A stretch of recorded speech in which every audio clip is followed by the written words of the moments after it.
And welcome to the 5-Star Dynasty Podcast Live, episode 230, the 5-Star Finale. I'm your host, Tomcat. This is my co-host and buddy, Pip. How you doing? Oh, I'm doing fine. I'm doing fine, except for this background we got going on. Christmas background. Christmas is over, Tomcat. I don't know if you realize this or not, Yes. but it is over. Christmas tree is down. The ornaments are away. You hear those sleigh bells jingling. Ring, jing, oh my gosh. Can we get over this now? Now, Christmas is you're supposed to keep the ornaments and everything up until New Year's. I 100% disagree with that. Why? I don't want it around. I want the tree gone, dude. I get a real tree, so it's why do you want it gone? Because it's dried out. It's putting needles all over my carpet. They're gonna stay there till next year. Water in it. Oh man, I already scored 2 minutes in. I was so avoiding trying not to do that too. That's so funny. But yeah, no, like come on. What's with this thing? Tell us why you want this up, because I find it ridiculous. I just think that you put now I'm not one of those people that like skips Thanksgiving to do it, but at the same time, I definitely think that you should. You know, it's totally okay. And listen, if you're one of those people who day after Christmas, you're packing up your stuff, I'm not going to shame you, but I'm also not into shaming people who keep it up.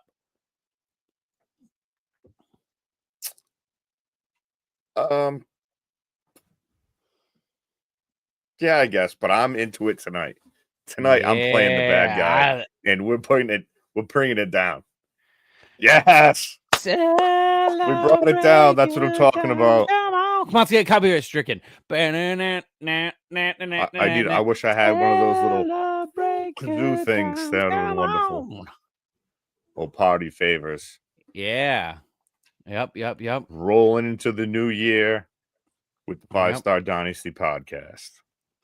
Absolutely. This is technically the last episode of this season. So we have, as everybody knows who's a loyal listener, and the people who are new will explain it, we number our episodes by season. So we, it's like every time there's a football season, we're not the kind of podcast that's going to, we're going to keep track of our 100th episode, et cetera, et cetera. We're going to pay attention to cool stuff like that.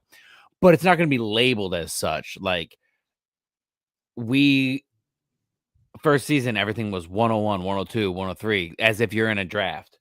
Now it's at 230 because we had 30 episodes of the, Dynasty show, and we had X amount of episodes of the redraft show. And so the next episode will be 3. So this is the end of the season. This is the last one. And how fitting for it to be on New Year's Eve. Perfect. I think it was a great idea. Yeah, and you guys are, me and you are giant right now on my screen. Yesterday, because you have a big ass TV as a screen. Yeah, yesterday my TV just randomly, my bedroom TV, I should say, my bedroom TV just randomly started acting up, and the bottom of the screen there was a weird white, spot that looked like it was growing, and then everything, people on the screen had lines through them and stuff.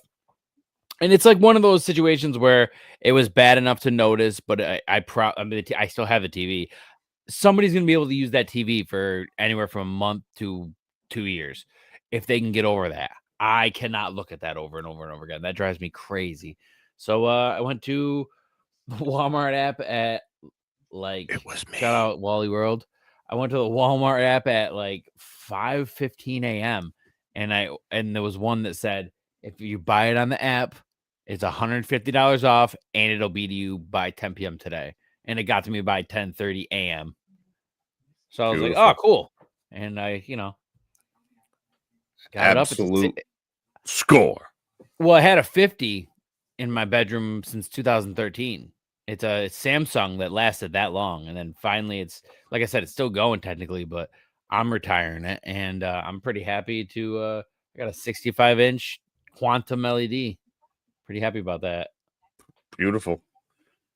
Literally beautiful. Literally. I got the NFL Network on behind me. Oh, that's awesome. Behind me, in front of me. Going pretty well. I got a nice Acura commercial. Yeah, I'm pretty happy about it. I got just in time for there to be a big old break and no UFC and no football almost. I just want now it's my time to lock in on the Patriots. Lock in. Because there's no fantasy, and they're actually a playoff team again. Yes, and now I'm the biggest Chargers fan on the planet because I don't think Miami's even going to field half a team because half their team's already injured. Their season's over. They're probably just going to sit all those guys, play some young dudes. Why would they do that when the coach is playing for his job? The coach isn't playing for his job. I don't know. Playoffs. The coach isn't playing for nothing. He's not playing for his job. They were literally talking about firing him 3 or 4 games ago. If that's what I mean. If he was going to get fired, he would have got fired already, I think. Well, I thought the only reason he didn't is because they went on a little bit of a win streak, but then they stopped. Tua's not the guy. They never gave him his own quarterback either. Honestly, I don't know if you remember that year because we didn't podcast yet at the time, but I was very big on this one guy in the draft, and I was really surprised that they wanted Tua over him. Do you know who it was? Mac Jones? Big Herbs. Herbert. Yeah, that's right, too. Yeah. Yeah. I'm pretty sure they took Tua, and then Chargers took Big Herbs. Tua's gross, dude. Hey, I feel bad for him because, listen, I don't know how much is true that he said in the interviews, but from what I heard in the interviews and saw, I know really loyal listeners of the pod are going to know that I talked about this on like the early episodes. But the fact that Tua is a right-handed guy who his dad is a lefty who had him learn how to throw left because he thought it would make him a more rare commodity where he wanted, like, teams would want him. And it's like, yeah, I don't think it really matters in football, man. So like now you're making a team have to invest in a right tackle when usually left tackles are the ones who are the better and, higher paid. And then now, so you're already throwing that off and making it wonky, which is whatever. But it's like, listen, if he's a lefty, he's a lefty. But if he's not a lefty and you're forcing him to be a lefty, how much power are you sacrificing? I can throw with my left. I'm ambidextrous. I know for a fact I can throw better than my right. I can throw with my left all day. Hey, you want me to make throws? I'll make throws. But I'm throwing medium throws. I'm not throwing any long bombs like I could with my right. Like, what's going on? And I say bombs relative to my own lack of skill. Yeah, bomb is like 30 yards. Actual bombs. But you know what I'm saying? Like, if you were running out there and running routes for me and I'm throwing it with my right, it's going to go further than with my left. Now, can I throw as efficiently with my right and my left if it's in the same medium to short? Sure, I'm ambidextrous. I get it. Tua might be the same, or is the same, rather. I shouldn't say might. Is the same. But when it comes to those long bombs, how much are you? Everybody's calling you noodle arm. How much power are you sacrificing because you're not using your dominant hand? This is an MMA where a wrestler can put his dominant hand out front because he's used to shooting a takedown on that side, and they can just go southpaw even though they're not really a southpaw, like Chael Sonnen. It's just, you can't do that in football. You're a righty. You should be throwing right. So that's my little rant. Tua's done as far as I'm concerned, but I do think he could do that weird career path where he goes and be a backup for somebody else. Somebody gets hurt, he emerges and does well, and then somebody gives him a second chance. Yeah, I don't think so. He's like a bad Russell Wilson, if that makes any sense. It's like you get that kind of guy, that kind of attitude, like my shit don't stink. Da. As far as the personality, yes, but Tua also, Tua could never moonball.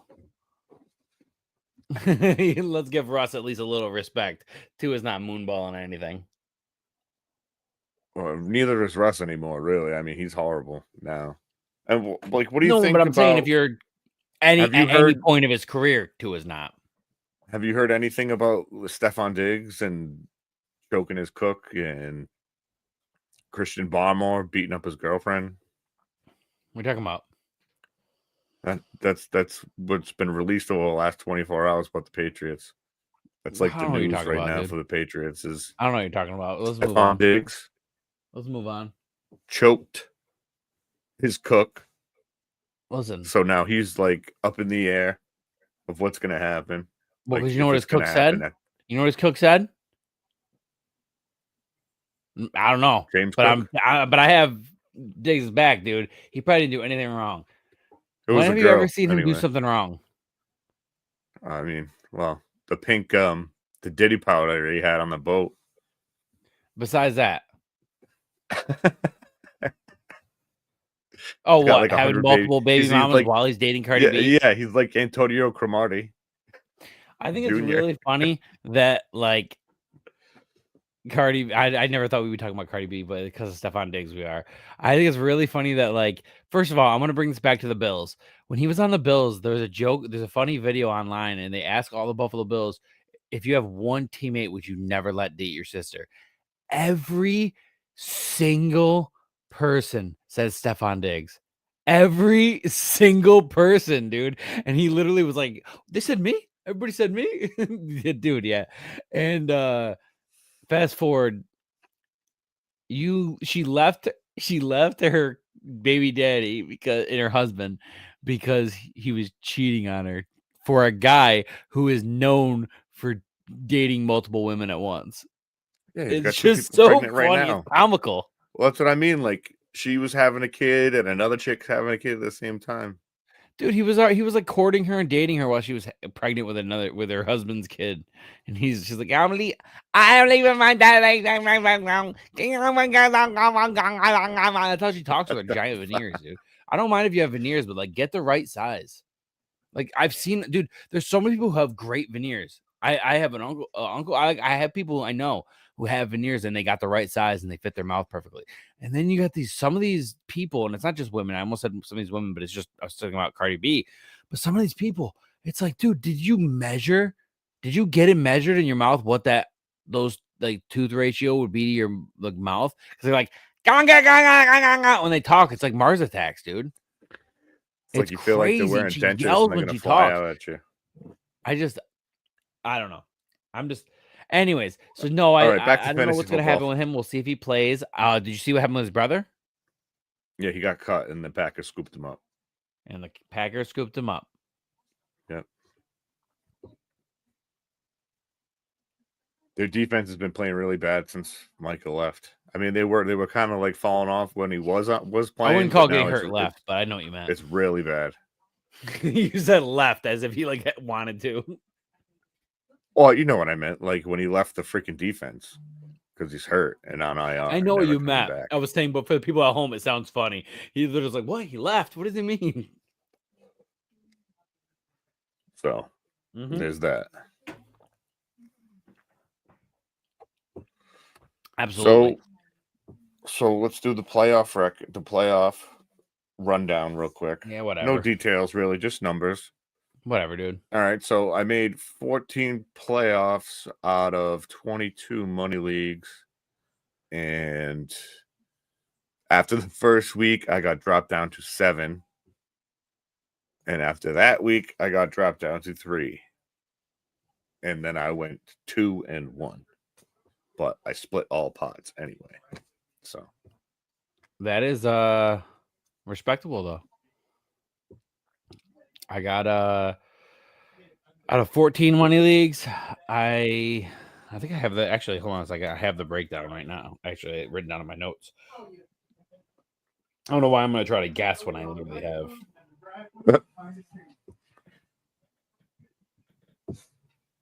Let's see. But I got a third place, but I got Bijan, so I lost that.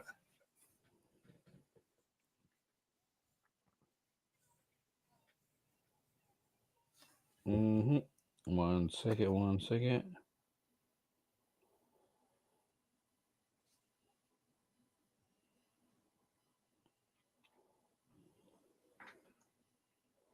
But Mandalorian Wars, that really hurt me. I didn't make the playoffs after having to draft a new team. Here we go. That was always good. All right. So 14 money leagues, 5 Dynasty, 9 redrafts. That's how many I played. Made the playoffs at 11. I thought it was 12. It was 11. 2 Dynasty, and then all nine of my redrafts. and then eliminated after week 1. I got eliminated from 6, and then I was down to 1 dynasty and 5, and then I moved on to 1 dynasty and 4 redrafts for the championship, and then I won. I lost the dynasty, got 2nd place. That was Mandalorian Wars, and which I knew was going to happen. I was already a long shot to win, and then DK got suspended. And then I was like, oh, well, okay. Well, I was already a long shot to, you're already not really helping me the way I thought you were going to, DK. And he got paid. So before I go back to my other thing, he got paid so much money to be a wide receiver 3. I don't know what his actual ranking was, but he didn't play very well. He had good games, and even his good games, when he caught a touchdown. So it's like he was exactly what he was in Seattle, dude. Boom or bust. No, he was worse. Well, yeah, he's older, but I agree. But he's still like the same type of guy. He hasn't changed. Oh, no. I agree too. I mean? No, I agree with what you're saying. I'm just saying he was worse though than he was in Seattle. Oh, absolutely. Touchdown dependent. So then redraft, I won 1-3, got 2nd and 2, and then 2nd place in the 1 dynasty. But 1 league, if Pitts and Puka had good games and just outscored Bijan, but Bijan also got over 18, I would have won 2 leagues. So I had one of those weird situations where I was rooting for Bijan, but also like I didn't even have to cheer against him. I just had to cheer for Pitts and Puka to have good games. They did not. So not good enough. And so those did not combine. That's how it is in our but shit, you know. But Bijan also, some places you're rooting for guys, some places you're like, shit, no. But you know what I'm talking about. There's that magic, that magic formula. Well, because this is my situation though. 1 league, I was down 18.16. So as long as he got 18.17 or more, which he obviously did, then I won the championship. But then the other league, I was only down 0.38 or something like that, 0.28. I forgot what it was. It was like so minuscule. All I needed was Bijan to get outscored by Pitts and Puka by the tiniest little margin. Any other week, other than like 2 or 3 of Bijan's blow up weeks, those Pitts and even some of the really good weeks, Pitts and Puka would have combined for enough to give me the win. It just is what it is. But my whole point of bringing it up is there's that weird gray area where you're like, dude, if all these things fall into place correctly, I win 2 leagues, even though I'm versing the guy and have the guy. And I was so close. And then I just got demolished. But it is what it is. I did, big thing is I did win that league that I bring up all the time, that I was, 12-1, and then we start the playoffs a week early because of the whole, when you take that off, give it to me. Because 9 hours, 9 hours and 22 minutes from that thing we were talking off air. 9 hours and 22 minutes. So if anybody from around me is willing to take the drive next year to Canton, Ohio, that's way too far, brother. It's going to take 9.5 hours. It's too far. I'd rather just do the 3.5 hours to go. No, I agree, but I still want to do it anyway. I just want to do it anyway for the road trip purposes. It's something I would want to do eventually, but the one that's more feasible for me to convince a bunch of people. If we met up with people online that wanted to go there, we could probably meet people in the industry and have an industry league or whatever. But as far as me and you being able to find locals like Grizz and Giants fan, people who'd actually want to go, Baby Tony, First Pick Kelsey, et cetera, then, Connecticut's not far from where we're in Eastern New York. So we're like right in the border of Massachusetts and Vermont. Yeah, no. I hear you. I'm just saying I'm doing the Ohio thing. Oh, for sure. And for the people at home confused, we're talking about doing an in-person draft where we would stream and record the podcast version of like the draft. We'd have a big board. It would be like hours long. We'd have a big board and actually physically have to go up and put the thing up there, all that good stuff. Should be cool. Yeah. I'd be down. And it's something it's the championship just ended, but it's just something I'm looking to get people together sooner rather than later because it's a lot to commit. Probably go to Yes, an Airbnb, and me and another buddy who already said we'd want to go. Both have dogs, so we'd probably want to go somewhere that's pet friendly and bring the pups. But yes, which actually I just thought about that. Yeah, it is what it is. But Bijan, man, Bijan won people leagues, dude. Oh, 100%. On the final night of you, like that was like he must have broke so many hearts, dude. Dude, and it was the final night. Unbelievable. That's exactly what I was gonna say. I agree. It's not that it just happened. Listen, if it happened on Sunday, it happened on Sunday. For it to happen on a Monday when some people thought they had the championship in the bags, there was some people who were probably up 30 plus points and were like, dude, there's no way Bijan's gonna score like 40 or 50 points.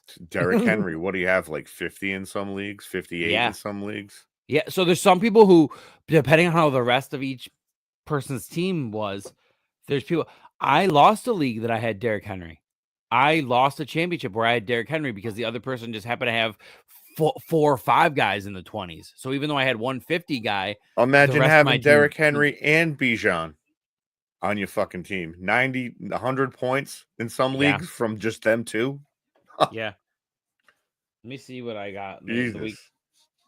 What's up, Coon? The league that I lost. Let's see. But like, it's been crazy, dude. Like, all right. So the league that I lost, the championship, I had Derrick Henry, but Justin Herbert disappointed, Kyle Pitts disappointed, Puka Nacua disappointed, and then Kyle Monangai did decent, and then Swift blew up. But because Herbert, who do you have? And on the other team, he had Bijan, and he had Chase Brown, and he had Jonathan Taylor. So it's just, you know what I mean? It's just like one of those things. What else? And I guess man, it was and he had ETN. Wild. So my bad. So my whole point of bringing that up is I had Derrick Henry, and I did lose the championship because of Bijan. I told you I needed Puka and Pitts to outscore Bijan. I'm a perfect example of I thought I had that league in the bag because I had Derrick Henry. He had Bijan score around the same amount of points as Derrick Henry. So then it just depended on the rest of our teams. He had Chase Brown and Jonathan Taylor, and I had guys who just didn't blow up like that. And my QB only got 13. So yeah, no, like, dude, this week was insane. And then I had multiple leagues where my good team either got eliminated the week before the Super Bowl or lost in the Super Bowl. And then my teams that I patched together with, like, I'm playing like, hold on. I'm going to tell you some of these guys I'm playing in this league. Now, mind you, these are 3 wide receiver, 2 flex leagues. So they're deep. I played Kyle Williams in the championship. He got me 6 points, but he blew up the week before, and I was just desperately. The week before that, I was playing John Mechie in his spot. I played Dylan Sampson in the flex, who got me like 6 points. The only reason I won is because I had Bijan Robinson. I had a couple guys who did decent. I had Ricky Pearsall, Mike Evans, James Cook. They all got in the teens. The thing that won me the championship was I had Trey McBride, Bijan Robinson, and I picked up, because I had Jordan Love, so I picked up Tyler Shuck. Now, shout out to all the people like me who won multiple championships because you picked up Tyler Shuck and had the balls to play him in the championship. I played him in 2 different money leagues in the championship. Both of them I had Jordan Love and had no choice because people also grabbed other quarterbacks to try to block me.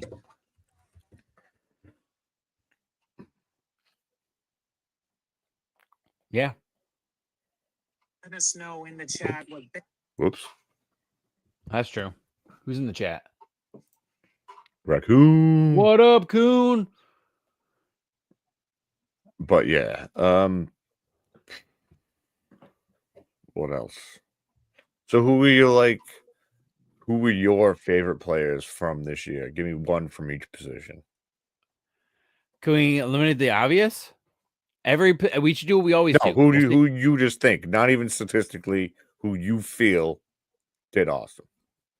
Well, no, I just want to get rid of the obvious. Like, I don't want to be like, I think Bijan Robinson was good. Yeah, no shit. You know what I mean? I'm trying to think of like deep guys who I was like, I'm surprised this guy did really well, or like I like this guy next year. Like Bijan's just an obvious. He's going to be a top 3 pick, if not 101. Let's start. Do you want to start at lesser positions first? Sure. All right. Let me look at the actual list of guys so I don't forget anybody. So what's the context of what you're asking?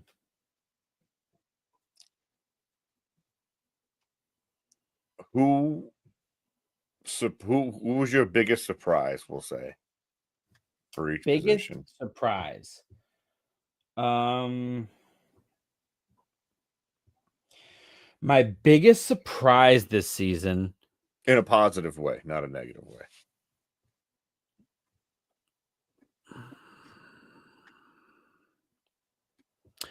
The biggest surprise for me, even though he had some down weeks at tight, we're starting at tight end, right?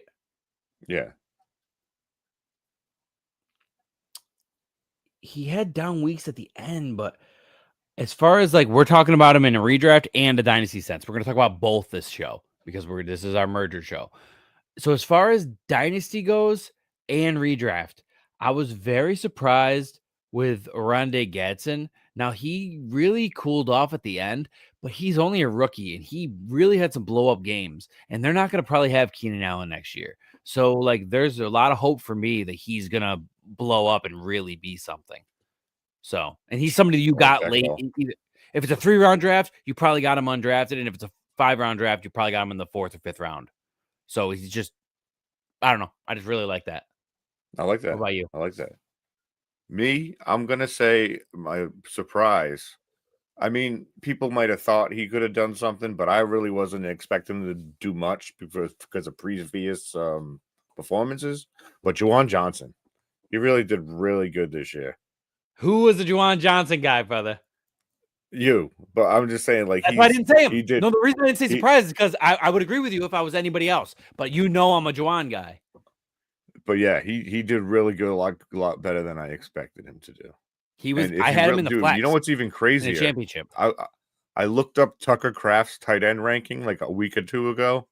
Mm-hmm. He was still in the top 10, and he hadn't played in 5 weeks because of his 2 blow-up games. Yeah.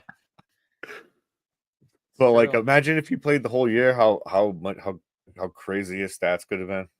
Yep. But then people would have relied on him, and in the championship game, oh no, actually would have had Malik Willis who balled. So never mind, take that back. Yeah, he balled. I saw a meme the other day that literally said that, and it made so much sense. And it was like, think about how poor the ownership of Tennessee is. They should have Malik Willis, AJ Brown, and Derrick Henry right now. They gave up on Malik way too soon, dude. And there is no quarterback development. Listen, we're not saying anything. I'm not going to say anything that a million other way more educated people than me haven't said. But we're going to say it for our podcast because we haven't said it too much here. There's not. Well, actually, we actually have said this a lot. I'm going to reiterate. There is not enough development. I get that there's a lot of quarterbacks in college and there's going to be new talent constantly getting pumped into the NFL. But there's guys who are highly touted. They give them 1 year, maybe 2 years chance, and then they just kick them to the curb. And then they go, and like now finally they're starting to go to other teams are starting to pick up these guys. And, you know, Baker, Sam Darnold, you know, like these guys like this. Now Malik Willis, apparently. You know, there's a chance Malik Willis is going to either get traded to somebody else or I don't know what his contract situation is. Is he on a 1-year deal? He's a free agent. So there's a chance a team's going to sign him after him balling a couple times. Mm-hmm. So trying to trade for Mac Jones, like I could totally see that, especially because this QB class fucking blows.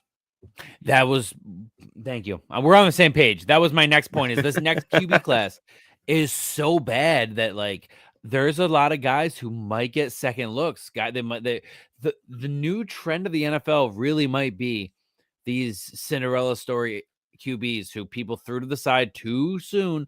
They weren't right for that scheme, and instead of trading the player away, they just cut them or like kick them away, and then a new team gets them. Like, dude, I remember in our group chat, and I've already said this before, but I've said in our group chat, dude, when the Browns did what they did to Baker and treated him the way they did, and then I said he's gonna go to another team, and not you guys, not the Generals. The Generals didn't laugh, but a lot of people in leagues like laughed. Were like, "Nah, dude, he's done. He's washed." Blah blah blah. I'm like, I'm telling you, bro. Like he plays injured, and you just gotta accept it. Sometimes when you play injured, you're not gonna win. Well, yeah, and you're just like the kid's got heart. I don't know, like I like that in my quarterback. Like dog wants, yeah, I like that shit, man. We got to get a soundbite for dogs. Woo, woo, woo, woo. Drake May's gonna win MVP because Stafford lost it. I do think that. I do think if you don't think Drake May is going to light up the Dolphins, you're out of your mind. Nice, Kuhn. Nice. Listen, 4 out of 11. Sweet. That's great. Listen, that's awesome. I'm happy for you, bro. That's good. You gotta love it when you get paid for next year. You know, it's the best. That's a smart way to think about it. I don't think about that at all because I'm in my off season for work. So my mentality is always like, let me get this, and then once I go back to work, then I'll figure out the other stuff. Well, I want to like that's my thing now. Like I win the money, I put it, leave it in the league safe, pay off as many leagues as I can for that in the year they're coming up, and then whatever I gotta do later. Oh, I'm not gonna do it right now. I was just about to look up sound bites for dogs barking. So like when we call players dogs that barks, and then I realized that my 2 puppies he's peacefully sleeping next to me, and that would literally they'd be from a dead sleep to just waking up being like, what the hell's going on? And they'd start barking. But also, like I'm also back to what we were doing. Yes. So we did the tight ends. Quarterback. All right. So wait, hold on. So let's do for the tight ends. That was your surprise. Who is your person you're excited to like? Who's your guy to draft next year? The guy I'm drafting next year, besides Trey McBride. Okay. I like to eliminate the obvious. I don't like when I hear fantasy shows and everybody's like, I want to take Jamar Chase. I want to take, Trey McBride. I want to take Bijan. And it's like, yeah, dude. Yeah, they're like the top right now. Obviously, you want to take them. What a dumb fucking answer. You're not helping anybody. I mean, in that sense, I'm gonna say who do you think people are not gonna draft where they should draft? I mean, you're gonna benefit off this tight end because that's one of the positions specifically. Gadsden. Well, Gadsden. I think people maybe come around and take him a little higher, but that's where he belongs, I think. So Gadsden would be my guy, and maybe likely. I'm gonna love if people disrespect Juwan Johnson again next year. I'm just gonna keep grabbing him late every year. And it depends if likely goes somewhere else. My vote, I would say is him maybe. My vote is going to be.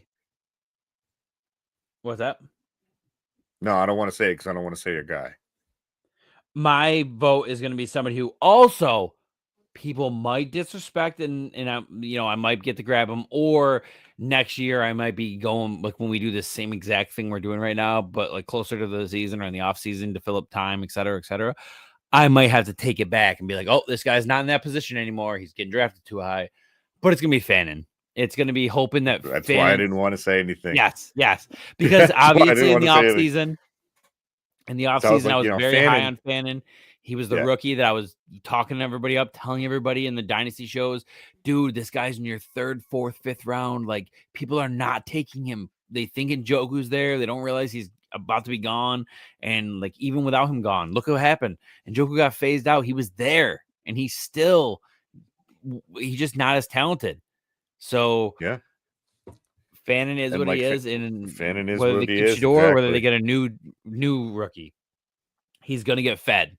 He's a big, athletic wide receiver / tight end set kind of guy. And but again, he finished tight end 5 on the year. Both these guys we just said, we might have to take that back and bring up way different guys. like if they had, but like the thing, they're not going to be a value, I don't think, unless they perform. That's why I'm picking him now. This is the only time I could talk about him. By next year, I'm probably going to be like, oh, he's a 7th round pick, a 6th round pick. Well, like by next year, that's a couple hours. So yes, we could be saying that. Yeah, you know what I mean. You know what I mean. By next season, rather. By next season, there's a chance, or whatever. All right. Now, one more. So we'll do each position. We'll do a quick 3 things. We'll do which one surprised us, which one we're looking forward to next year, and trying to think of between 2 things. Either guys that disappointed, guys that we don't want to touch next year because we think they're going to disappoint, but they did well this year. Now, for example, I'll start it off to give you an example. AJ Barner. I think people are going to chase what AJ Barner did this year, and I would compare what AJ Barner did this year to Austin Hooper the year with Matt Ryan. He did enough. Now, he didn't finish as high. Obviously, Austin Hooper was tight end 2 that year. But my whole point of saying that is I just think AJ Barner is going to be one of those guys that people think that they're getting a deal on, and he doesn't do anything close to what he did this year. Yeah, no. I like that. What did he finish this year? So he finished tight end 13, which doesn't sound that great, but it is kind of good, though. What's that? It is kind of good, though. Yeah. I mean, and not only that, but like, let's see. Yeah. Yeah, good. He had a good year. But my point is, he had a couple real blow-up games, and I feel like people are going to chase that, and they think he's going to do that again. Now, I don't think he's going to be super expensive, but in the sense of this category, he's just somebody I think people are going to put. I think there's going to be people who could draft good tight ends, and they're going to be like, I'm going to take Barner late. And then they're going to take Barner late as their tight end 1 or their tight end 2, and their other tight end 1 wasn't good enough. They should have grabbed somebody better. And, that's what I'm trying to say. So, yeah, AJ Barner would be mine. Okay. Kyle Pitts. Disagree. People are gonna go crazy over what he did. No, are you saying in this last few weeks? Because there can be multiple ways to take this. Are you saying in the sense of he's going to be too high and he's not going to be worth it, or he's not going to perform at all? Not that he's not going to perform at all. I just think he's not going to be. That's fair. Not going to be what he's going to be taken as now. Because he's shown something that everybody's been waiting for so long. So he'll become like a 5th or 6th round pick again. Overdraft him. Yeah, they're gonna overdraft him. You're gonna see people take him where they could be taking like a wide receiver that really could make a difference or something like that. I could see that. Be overdrafted for sure. Well, to be fair, I was very vocal on this podcast this year, and I picked him in the podcast league as well. I was very vocal that I thought Pitts was going to do well, but the whole reason I liked him was because his ADP was so cheap. So I agree with you. If his ADP goes way up, I'm out. There's tons of other tight ends I would prefer. We also don't know if they're going to go Kirk Cousins next year. We don't know if they're going to go Penix is going to be ready. We don't know if they're going to draft they're going to surprise everybody and draft a QB. Draft another one, or even trade for one, No, I was thinking Mac Jones or go for Malik Willis. You know what I mean? Like something like that. Yeah. Or even Justin Fields. All right. But so that was the what? So the 3 tight ends we did. No, who's your Oh yeah, you just did it. Okay, so then we'll do let's do QB because wide receiver and running back are the ones with more options. So like I like to do those 2 last. I agree. So who is what was the first subject was who was your surprise? Surprise. My surprise. Do you want to go first or do you want me to? No, you can go first. All right. My surprise is going to be pretty obvious to everybody. My surprise at QB 6 is Caleb Williams. I did not expect him to. Now, obviously, QB is. There's plenty of guys who are QB 5, 6, 7, and you look at their numbers. Their numbers weren't actually that impressive. But it goes year by year, and that's all that matters. There's some years where the QB5 was crazy high scoring, and there's some where the QB5 was moderate scoring. All that matters is that year and how much they contributed to your fantasy team, and he really helped your fantasy team. I've been a very vocal Caleb hater. Obviously, I changed my tune a tiny little bit when they got Ben Johnson because I'm a very pro Ben Johnson person. I remember me and you talking about how we're a little worried about the Lions losing a little bit of their oomph because Ben Johnson is so good. And I really think it showed this year with how the Lions didn't make the playoffs the first year he's not with them. So it would be Caleb Williams. I've been a very vocal hater, and he looked good. He's had very good games. I do obviously still think that Jaden Daniels is better. Obviously, he had injuries this year, so there's nothing you can do about that. I do still think he's a better quarterback than Caleb, but I will admit that I'm wrong, and Caleb is working out, and he is the Bears franchise quarterback. Oh, what is his he's got one more game to go. Oh my God. He's got one more game to go, which honestly makes the record I'm about to say way less impressive because other quarterback whenever they talk about the history and they're like, oh, quarterbacks haven't done it, and no quarterback in Bears franchise history has thrown 4,000 passing yards and blah blah blah. I get it, but he has a potential of breaking it right now, but unfortunately it's more games, so it's a little less impressive. What is he going to do when they add a week week 19? Yeah, well, you can't control what they do. So I know, but this is why we'll have an episode about this in the offseason. This is why I think they should have a pioneer wing of the Hall of Fame and a modern era wing of the Hall of Fame, because there's just the athletes are different, the game plays differently, and I just think that more games makes it so you're going to crush all these records. My whole example is the UFC. The UFC has a pioneer wing and a modern wing, and so that they can respect, like, oh, that's what it was back then. It was kind of different, and this is what it is now. It's the same sport technically, but the rules have changed a little bit. There's been amendments to it. The athletes are different now. It's just it gives respect to both categories without completely crapping on all the old guys, because all the old guys have records that aren't that great in their Hall of Fame, and then all of a sudden the ones that are still there, though, the ones that are still held. When I get that, old guys, like that shit's impressive.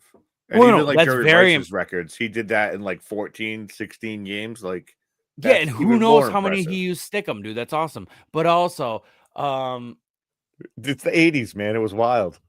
I know. I'm just a little salty about that because, like, he has the catch record and he has the yards record and all this other stuff. And it's like, yes, and he's very talented, but it's very hard when you realize that everybody admits that he used Stickum and that he was using a special product to make stuff stick to his gloves and his hands. That's crazy. Everybody was doing it, man. I know, but it's just it takes away from it for me. That's like, oh, listen, John Jones is one of the most talented fighters to ever walk this planet. But with he's got like 2, 3, 4 failed steroid tests, all these eye pokes in the eye over and over and over again. It starts to take away from your legacy, where it's like, cool, you win all the time, but you're also cheating to do it. So it's like, how impressive is it really? Oh, if you're not cheating, you're not trying. Cool, man. You're not Eddie Guerrero. You know, it's just like, I want to see the sport played properly. So my whole point is, my surprise is Caleb. He is currently 270 yards. So if he has it's within reach. So if he has a 270 yard game against Detroit, who's playing for nothing, they're just pretty much spitefully playing against a rival. So it will be a competitive game. He'll have to chuck it a lot. Yeah. I like it. Caleb is my surprise. Mine is going to be Drake May, obviously. Didn't think he'd be this good this soon. It's wonderful. And he's going to keep on that trajectory going up like Josh Allen. He's going to be that Josh Allen, the next Josh Allen. It makes me sad. I mean, they could both make the playoffs, but it makes me sad that Drake May and Josh Allen are in the same division, because everybody's like, oh, they're playing twice a year. I'm like, that's cool, but I kind of prefer if they were a little further apart. So, like, if Drake May and Josh Allen were, both in the AFC, but in different divisions, at least they'd meet up in the playoffs like how Big Ben and Tom Brady used to. It's just crazy because he's so young. He's like 22. Like, what? I know. What are you doing already? You're going crazy. This is not how it goes anymore. It's not how it goes. It's nuts. I'm lucky. But my honorable mention, I didn't want to mention because he won a lot of people some playoff games. And I didn't expect him to be good at all. And that's Trevor Lawrence, dude. Wow.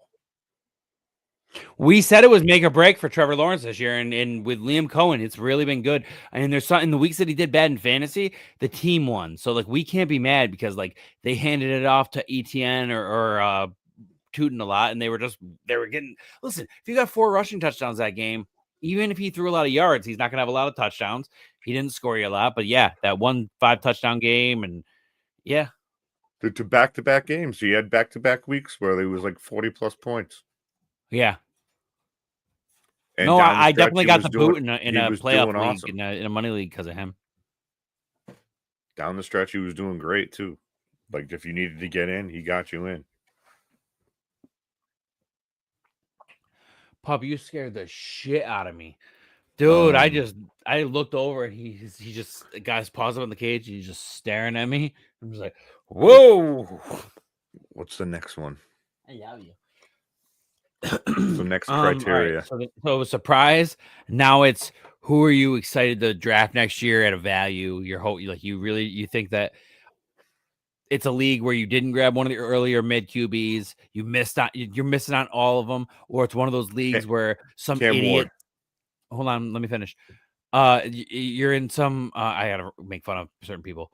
You're in some league where you already grabbed the quarterback in like the 2nd or 3rd round, but even though we're in round 6 or 7, you grab a second quarterback, and it's like, what are you doing, bro? Now the worst part is when it works out for somebody and they win. Because then you can't, you're like, you want to dog them, but it's like they won. But at the same time, you're like, bro, but you could have had like George Pickens. You know what I mean? Like I've seen leagues where I looked back in drafts where I grabbed George Pickens and other teams grabbed like a second QB they didn't need. It's like, you could have had George Pickens. He was so good this year. What are we talking about? Yeah. So you're I'm saying Cam Ward. He's shown like towards the end of the season, he's gotten better once they got rid of that offensive coordinator. I feel like they get some pieces around him. He's doing it with crap right now. He's doing okay. So if you get him some actual talent pieces, you could probably end up doing something, being something in the league. Not like like a superhero type player, but a feasible, good QB2 in a super flex league. Yeah. So I would say the guy that I was thinking about picking up late next year, because I don't think other people are gonna want him or respect him or anything like that. Pup, which one do you think? I love you. So I think it's gonna be. Get down, boy. I love you. Yeah, Papa. So it's gonna be. Sorry, I just had him a second ago.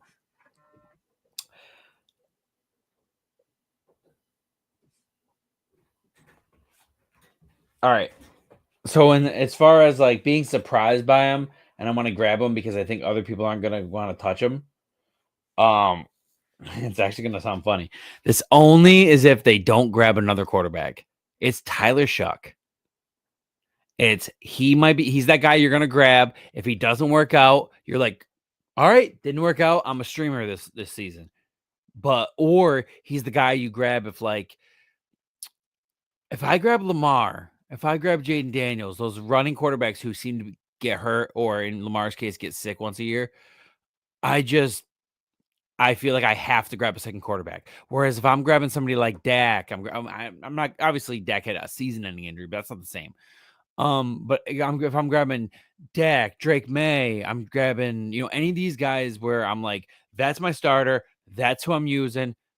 End of story. They do well. They don't do well. I'm starting that guy every single week. If I miss out on all those guys, or I grab somebody like Lamar or injury prone. I want to grab Tyler Shuck. I like it. I'm also maybe biased because he just won me 2 championships. He's going to be very low, and he did perform well as a rookie. I thought he did well enough to keep the job. I think so too. And they took him in the early second round, so it's not like they didn't spend capital on him. It's just the criticism is his age, and if they were already at a low draft pick, but then they've won so many games in a row now, they won themselves out of a draft pick. But at the same time, the QBs are so crappy in this. They still might be in this draft class that they're going to fall to their pick anyways. You know what I mean? So it's like, because it's really the only first round QB is that Mendoza kid, and that's debatable. And it's probably going to be the Raiders who get him. Yeah, good call. Like the Jets. Well, because the Giants decided to just show up and beat the crap out of the Raiders for no reason. Literally, before the game starts, the announcers say the Giants are in a position where if they lose this, there is no possible way they can have any other pick but the 101, whether they win or lose next week. Now, do the Giants show up the next week and play as hard as they can to try to win the match or the game? No. They play as hard as they can against the Raiders, kick the crap out of them, and play themselves out of the 101. Now, Giants, I wouldn't play myself out of the 101. I would get it and sell it. Thank you for burying the lead. So do the Giants need a quarterback? No. So what should they have done? They should have gotten the 101 and then sold it for multiple firsts and got as much as they could out of it. That's what they should have done. Mm-hmm. So sorry, I ruined that for you. It's okay. So what about so now the next thing would be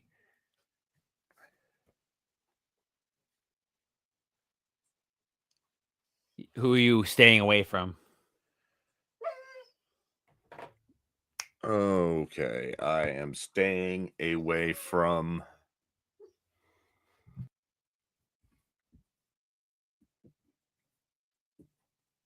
Lamar Jackson. Oh, you took mine. All right. So I'm going to give you reasons why. The team's aging out. The offensive line's getting old. They're probably going to lose half of it. He can't stay healthy. 2. 3. His weapons are aging, and they're not very good. He'll have he already Zay Flowers is decent, but he's not a wide receiver 1, and they treat him like he's the wide receiver 1. He's like, if you have a team who has, I'm trying to think of somebody, like you have a team. All right, let's say T. Higgins doesn't exist. You have Jamar Chase. Zay Flowers is an awesome wide receiver 2 to have next to him. I just don't think he's a wide receiver you carry an offense on when you're already worried about your quarterback being mostly a rusher and needing more weapons and needing to pass it around. You have weeks where you're not targeting likely at all. You have weeks where Zay Flowers getting you're thrown over targeting Andrews and he's dropping the ball. Yeah, exactly. And I have to agree with that. And like I love Lamar because he has won me championships before, but at the same time, like, dude, I can't even count how many times I mean, not this year or the year after, but like the other years, I did count on him and he screwed me over. And you're right. I've actually been out on him like you are. I've been out on him a couple years actually now because of this exact reason, and it never got better. And you know, sometimes you don't want to let trends dictate it, because I didn't have Keenan Allen on a majority of his prime years on my team because of the couple years that he got hurt, and it screwed me over to where I didn't want to touch him. And then when I finally did touch him, he screwed me over one more time. So then I didn't touch him for the longest time. And then I realized, wow, I missed out on like 5 or 6 solid years of Keenan Allen because of the years that I was salty about him. So like, I try not to be like that, but man, Lamar has just done me dirty too many times, man. And they might be going through a regime change as well. So and they've already talked about if people would pay enough for him, they'd just move him. Well, it was an insider. It wasn't an actual official thing. It was like an insider of the team says blah blah blah. But I forgot who said it. It was a pretty credible source. I also think if they don't make the playoffs, even if they do, Harbaugh has a chance to get fired. Another team would scoop him right up, dude. Another team. Yeah, but I think it's just he's just like it's kind of like that time for him to just say bye. Oh my God! I would hope the Giants would scoop him right up. All right. Yeah. My stay away is going to be pretty obvious. He's somebody who, oddly enough, I have multiple teams that I made the fantasy playoffs or even the fantasy championship with him. And it is Jordan Love. He gets hurt a lot. Same deal as Lamar. He gets hurt a lot. And there's been multiple times where he's gotten hurt right when you really needed him the most. And for him to get hurt during a game, some leagues I got eliminated that week. Some leagues I got lucky and I barely moved on. Just to the next week, I got saved by Tyler Shuck.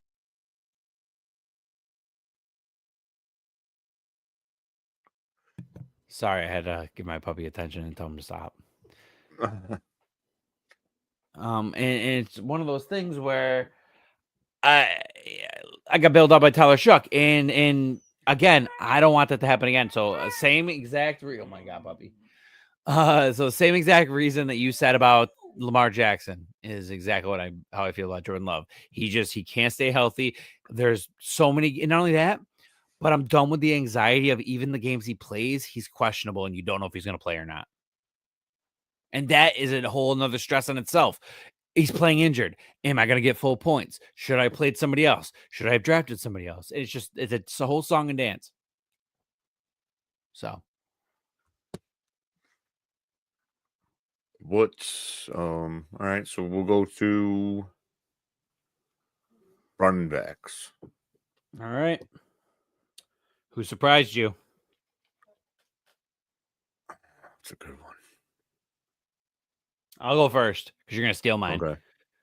Javonte Williams. Now, did he have, he had a semi-mediocre end of the season, but he finished at RB11, and where you drafted him, there was just no way that he was expensive, People were drafting him anywhere from the 8th to the 12th round. It was such a variety of different leagues with him. And obviously it also depends if it was Superflex, etc. But man, people really just wrote him off. I know we have a Dynasty, and obviously Dynasty, he's a little bit older, so he went down further. We have a Superflex Dynasty that I got him in like the 13th or 14th round, and like at the end of the round too. Nobody wanted him. So I'm going to mention a guy who was drafted around right where he was because everybody thought he was dead. Travis Etienne.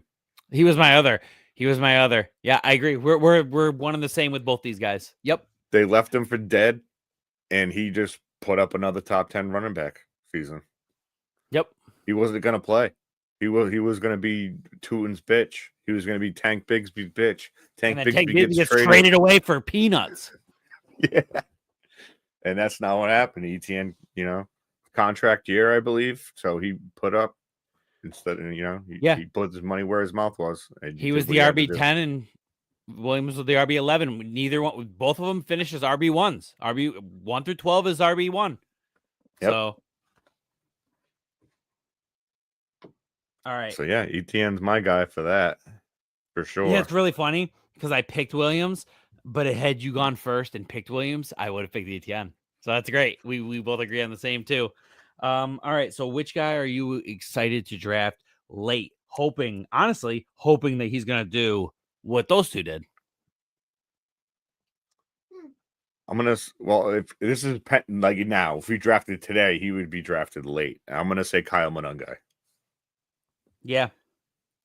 Because I can see that. Swift, we don't know if he's even going to be there. We don't know if they're going to, they fixed the line. So, I mean, they're in the playoffs. I feel like Monungai could be a nice late round pick and give you some extra value that you wouldn't expect. Yeah. Yeah. I would say my late. Who am I gonna pick that's gonna help me? I would say it's gonna be Bill. Because I think Bill's not going to get drafted. He got overdrafted this year. He burned a lot of people that drafted him in the 5th, 6th round. Some people were grabbing him in the 4th round like idiots. And I think next year he's going to go double-digit rounds because people aren't going to want to touch him. Now, did he blow up a couple times at the end of the season? Yeah, and I might eat these words. I might actually be wrong. And when we go over this stuff again in the offseason, maybe, closer in the offseason, maybe I can't even add him to this list because we realize, oh shit, he is getting drafted too high. But for right now, because of how much he burned people, because the people who got burned by him, and this is my reasoning, and yeah, I think you might like this. The people who got burned by him are probably not going to touch him because they didn't make the playoffs. They grabbed him in the 4th or 5th round and in 6th round, and they didn't make the playoffs. The guy who has Bill at the end of the season is the guy who grabbed him off waivers for an injury fill-in or grabbed him as to block. Those are the guys who like Bill and are going to draft Bill next year. Most of the guys who drafted Bill and were Bill guys next year got burned, dude. And I also think, I don't think all those other guys are going to be back. Eckler, he's a free agent as far as I'm concerned. I don't think they're going to bring him back. If they do, he's going to have minimal passing down work. Coming off a major injury, if he can even play, you know what I mean, ever again. And so it'd be Bill. Would be the one that. Now again, this only pertains if people are letting him go late enough that he's a value. The second I see his ADP goes up, I gotta reiterate or gotta redo it. All right. So the guy I'm never gonna touch ever again at running back. In fairness, I don't have a lot of them anyway, but it's gonna be Ken Walker. Wait, 1 second. I didn't hear what you said. All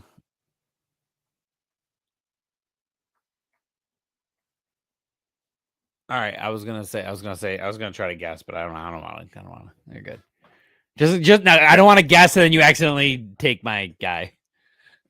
Oh, then you just go. No, you go. You were about to go. Ken Walker. Ah, yeah. Especially with Charbonnet getting better and better. Yep. He just can't stay healthy or be consistent at all, and I don't need that on my football team. No, I would have to agree with you. And the only leagues I had him this year are the leagues that everybody hated him. So he fell far enough where he was my RB2 or even RB3.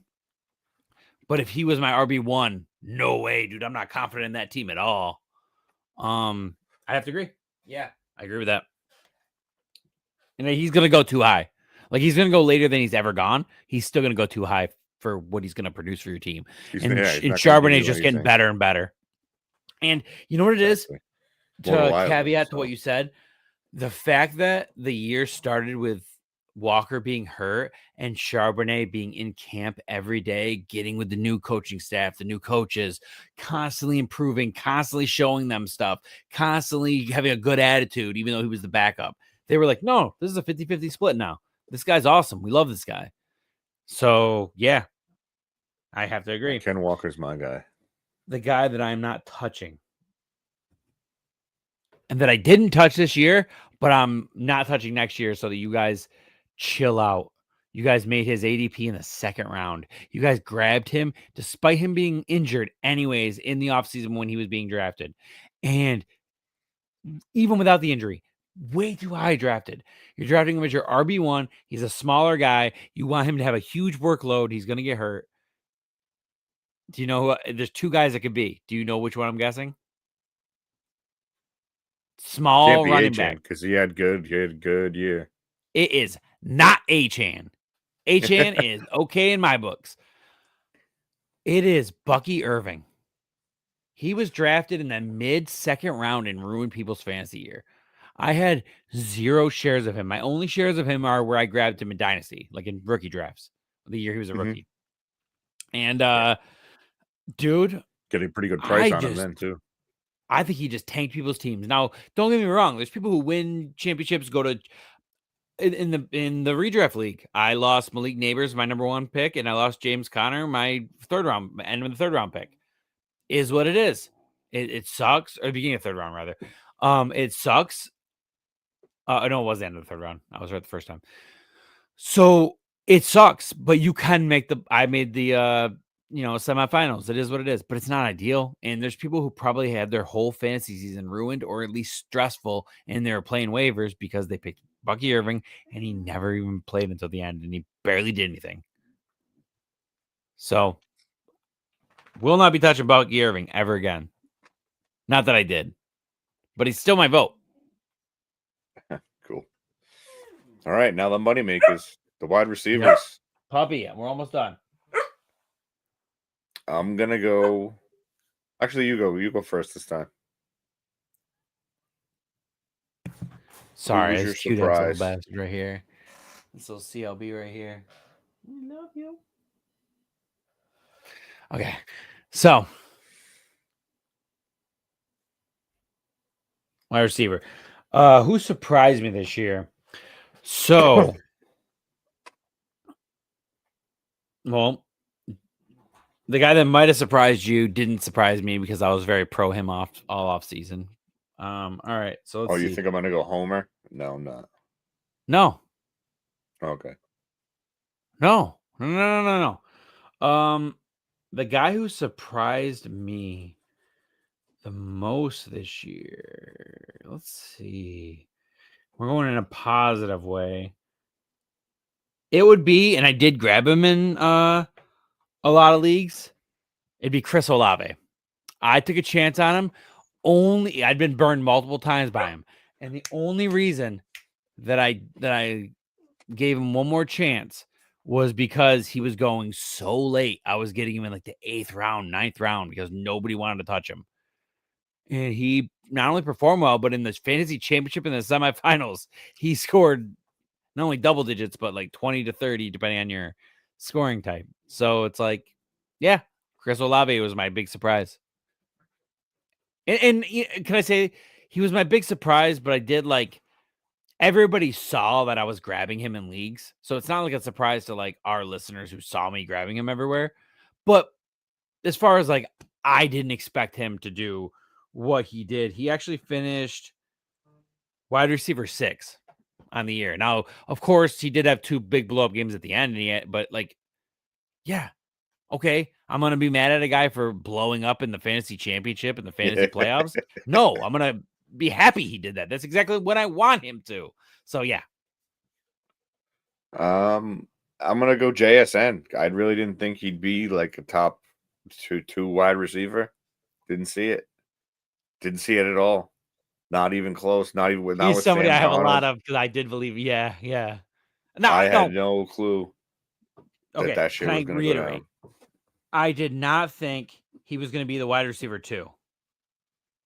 That's what I'm saying. I didn't I thought he'd be okay, maybe like top 12, maybe, but the top tier, I did not see that coming. He was, I'm not going to lie.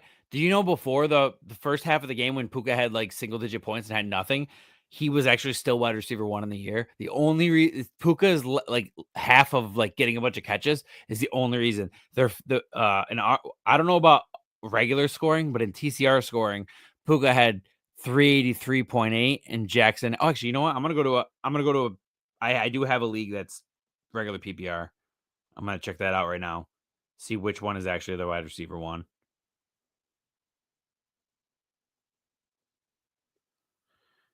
Here we go.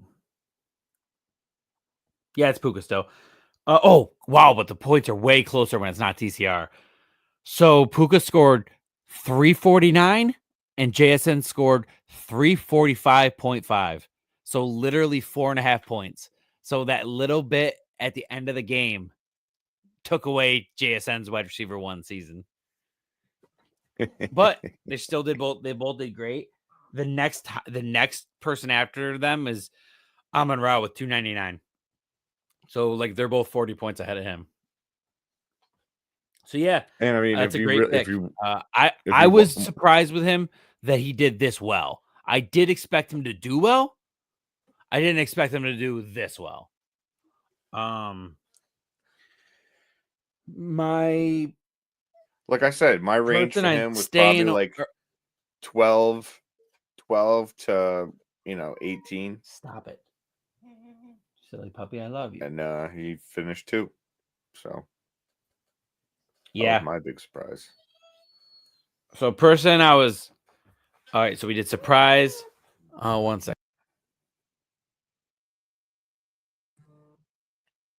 All right.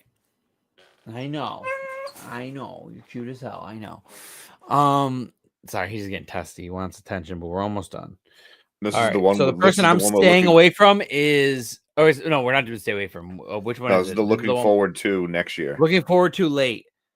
Looking forward to or potentially late is gonna be.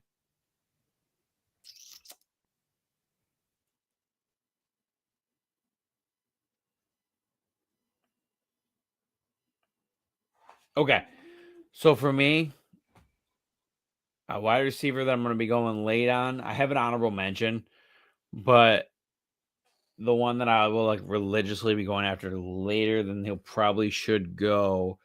If he's, let me see if he's, did he get traded and sign a deal or did he just get traded? I don't remember. I have to know. Here, you should say yours while I look up if this guy's. I was going to pick this guy, but then I realized, oh, no, you know what? No, I'm not going to pick him. All right. Michael Wilson. How's it going? I'm going to say Michael Wilson. Because why? Because Marv ain't that guy. Marv ain't that for me, it's going to be all depending on what's up with DJ Moore next year, but it's going to be Luther Burden.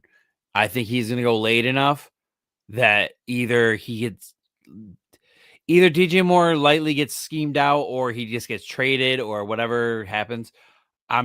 Luther Burden's one of those guys who's going to go late enough that you pick him up, and if it doesn't work out, you didn't lose anything. So that's why I like him so much. And he scored, a lot this last week. He has the potential to really blow up. People forget the year before he was coming into the NFL, he was the Dynasty and Devy 101 in a lot of formats. Tet was also 101 in a lot of formats, but it was between Tet and Luther. And then out of nowhere, Travis Hunter started getting talked about over those two. And Luther had a bad year. So, but allegedly he played through injuries. And after you see him play through injuries, but also blow up in the NFL, you're kind of like, oh, maybe that is what happened. So, who do you not like? Who are you staying away from? I'm going to say, hold on. I got to close my door. Yeah.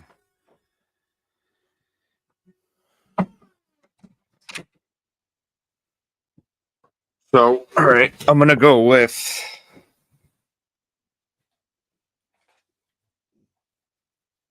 I mean, wide receiver, I feel like I can name 3-4 people. There's so many wide receivers I want to stay the fuck away from. After we say our 2, I'm going to say some honorable mentions. Fuck it. I'm just trying to go through the teams. I don't want to forget anybody.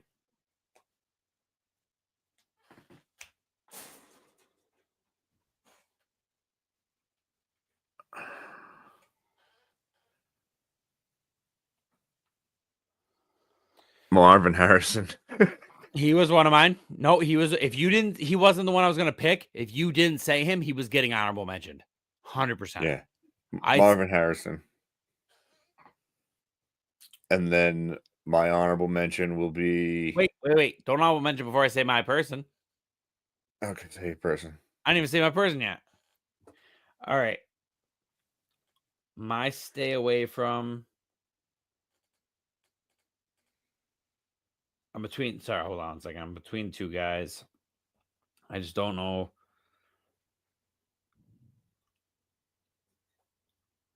All right. My stay away from, and I was huge on him this year, And listen, he had weeks where he won me the week, but he also had a lot of weeks where I lost because of him. It's going to be Jameson Williams. 2 boomer busts. Can't do it. If he can change his ways, he's a young player. If he can change his ways, I'll hop back on board the hype train. And honestly, I have him in so many dynasties now because I believed in him that like I'm gonna have to play him. But like as far as redraft goes, I'm out, dude. Yeah, I mean, I disagree. I like JMO. I feel a little better about JMO this year. Well, if his ADP goes away, but he had big enough games where he might still be too high in ADP for me. Yeah, no, I feel that. It's one more thing. It's more of I'm out because I know he's gonna go next to 4 or 5 wide receivers that are gonna do better for me. Okay. Okay. That's why there's leagues that people didn't pick George Pickens, they picked Jameson Williams. There's leagues where people didn't pick, certain guys like that, where it's like they really made a difference and won you a league. And then you're looking at that draft and being like, oh, I'd pick Jameson Williams instead. I'm thinking like in a broader perspective, I'm just staying away from older wide receivers in general. For honorable mentions, yeah. And I was very disappointed in how Ibuka and Tet finished the season. Yes. It was very disappointing. It's very obvious because, okay, it's really funny because Ibuka blew up and then everybody acted like Evans and Godwin were done.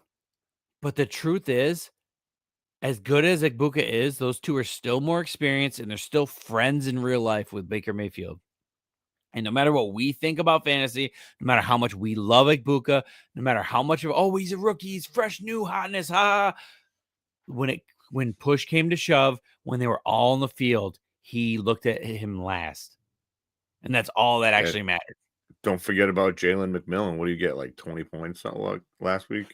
Yeah, exactly. These are people he already had chemistry with, and he's friends with in real life. We cannot eliminate the human aspect when it comes to fantasy football. There are people who, it doesn't matter how much you like Ibuka. Baker is friends with McMillan. Baker is friends with Mike Evans. Baker is friends with Chris Godwin. And he's going to throw Rod God the ball.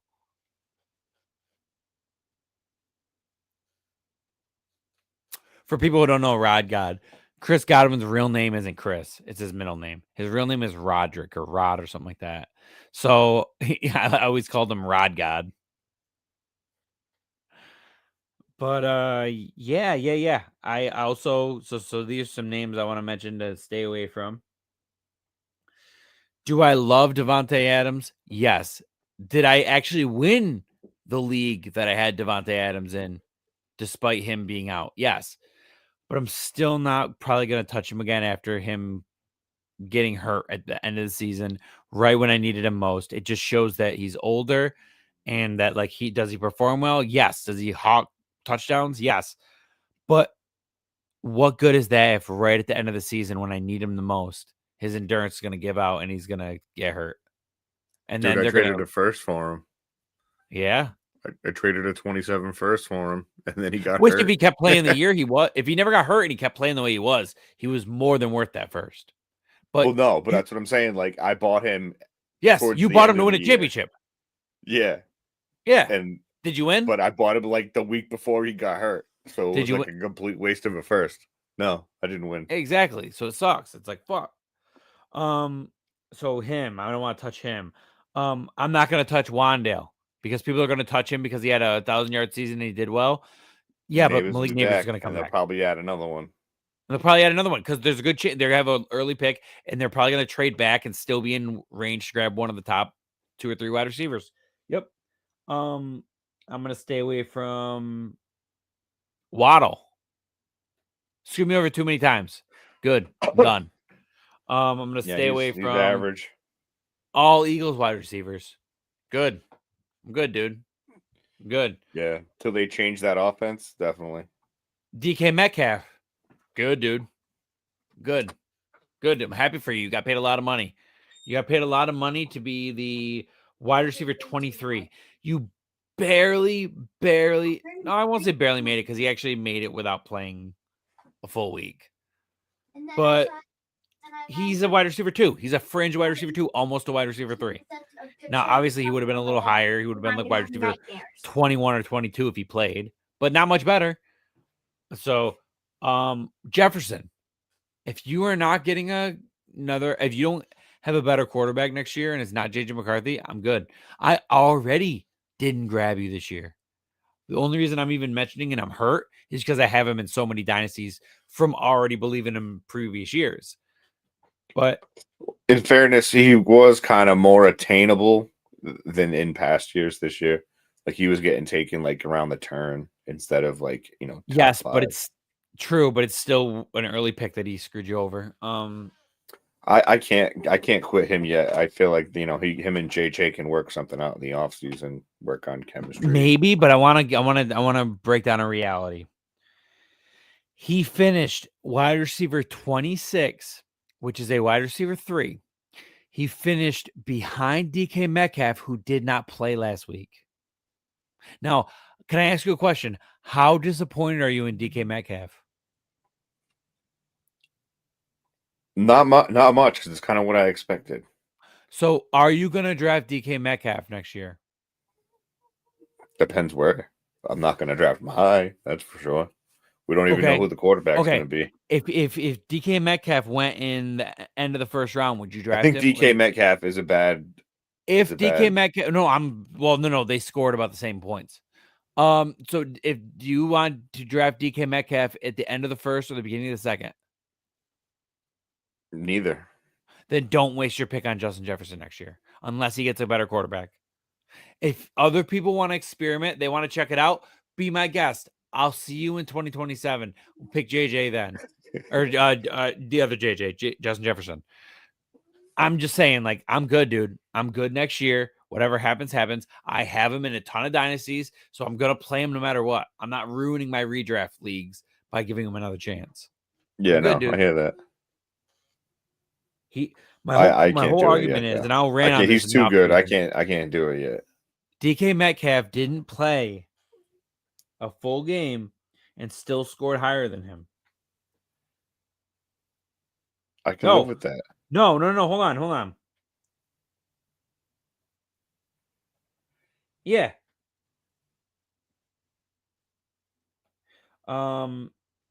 JJ's younger though, right? Yeah. Egbuka did better. Waddle did better. Pittman did better.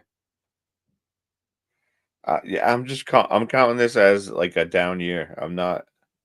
It's an ADP thing. Listen, if Justin Jefferson, it's hard to call. It sucks because I call Justin Jefferson JJ for so many years, and then now his quarterback's name is JJ. So it just ruins it for me. So Jefferson, listen, as far as an actual NFL fan, and as far as an actual fan of a player, I love Justin Jefferson. This is not an anti-Justin Jefferson thing, but like the truth is, he's almost QB proof unless the QB is JJ McCarthy. He has literally done well with Nick Mullins. He's literally done well with Sam Darnold. He's literally done well with so many people. He just doesn't do well with JJ McCarthy.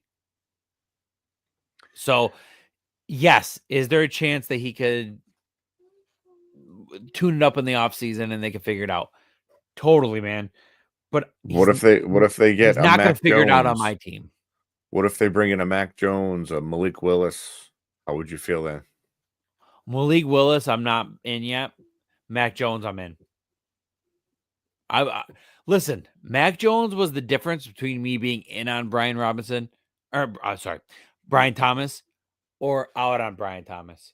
I was very vocal that the only reason I liked Brian Thomas was because he had Mac Jones. Now, did Trevor Lawrence clean it up at the end? He did. But you want to know what concerns me about him cleaning it up? A lot of it went to Parker Washington and Jacoby Myers. He spread it around a lot. And then they re-signed Strange got Myers. a lot too. They re-signed Myers too. And they re-signed Myers.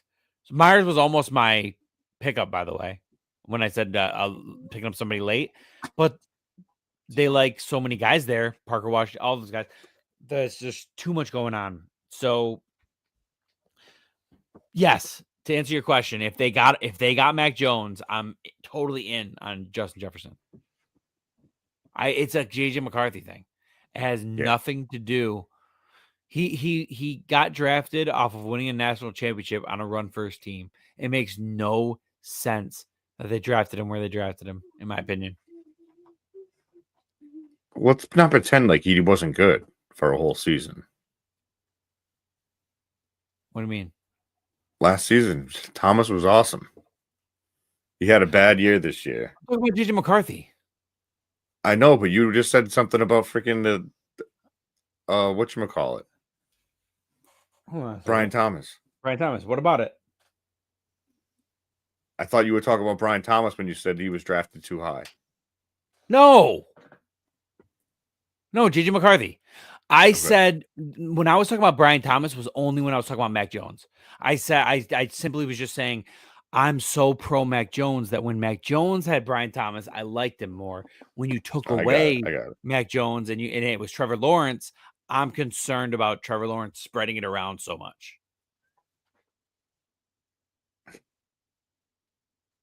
Listen, if I already got Brian Thomas, I'm playing him. I have him. It is what it is. You're riding it out. I'm just saying, if I'm drafting new dynasties next year or if I'm drafting a redraft next year, Brian Thomas is somebody I'm not looking at.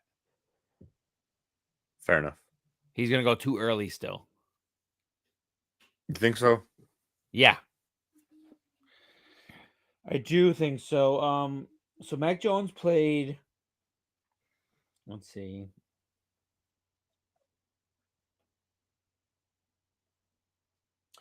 Weeks 10. We're almost done. Weeks 10 to 18 with a bye week 12. Brian Thomas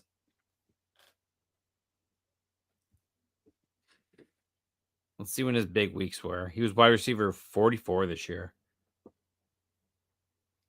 Yeah, he did. He only had a couple good weeks. They weren't very good. All right. So to be fair, he did have some. So with Trevor Lawrence, he had wide receiver 20, 29, 44, wide receiver 9, wide receiver 8, wide receiver 2 with him. And then when he got hurt, this is what he had with Mac. 75, 30 bye week, 16, 20, 4, 3, 12. And then he had 19, but that doesn't matter. It's week 18. So in the fantasy championship, he was wide receiver 4, wide receiver 3, wide receiver 12. That's why people loved him. That was all Mac Jones. So my only concern is not that he can't be good, but I want you to really think about this, and we'll end on this. So actually, let me do us a favor.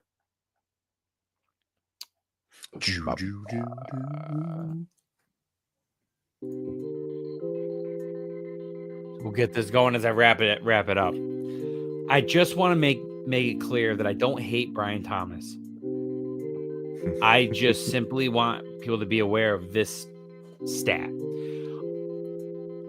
Weeks 1 to 11 were with Brian Thomas and with Trevor Lawrence.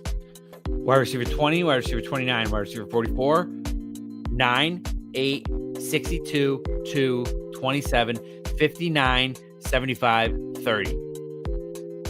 Now, my concern is there's 75s, 50s, and 60s in there and 44s. With Mac Jones, 16, 20, 4, 3, 12, 19. It never goes past wide receiver 20. So with Mac Jones, it's consistent. With Trevor Lawrence, it's 1 week's good, 1 week's not. 1 week's good, 1 week's not. That's my concern because I love blow-up guys, but I don't know about you, but I love consistency more. You could give me 17 to 20 points a week. I would prefer that than 3 1 week and 40 the next. I don't like that versatility because that versatility means in the championship game, I might get 3 points from you. I can't afford that. A team full of 17s is more likely to win than 144 and a bunch of single digits. I get that. So, well, guys, this is the end of the year. We will go over. We actually saved the Redraft Show League to talk about next season, to give us more talking points for next season. And next season of the show, not next fantasy season. Yes. Sorry. When we say, as I explained earlier in the episode, when we say season, we mean we frame as soon as the fantasy football season ends, we start our new quote unquote season of the podcast. So Good. Every episode will be episode 3 or 3 dot whatever. Other than that, you got anything else, Piff? No, I'm good. All right. We had a great fantasy season with you guys, and again, the redraft show is over, but the Dynasty portion of it goes year round. So stick with us. We're still going to be here. Let's start digging into some draft stuff soon. Exactly. We'll start doing projections on which team we think is going to win. We'll do a ton of those mocks like we do. Yeah. The fun stuff. All right. Well, until next time, keep playing Dynasty, baby. Happy New Year, 2026. Happy New Year. Just live your best, do your best, and don't do that New Year, new crap. It is the new year, so do well. But if something happens and you need to do well in March, don't tell yourself 2027 is my year. Just do it when you do it. Do it now. Do it today.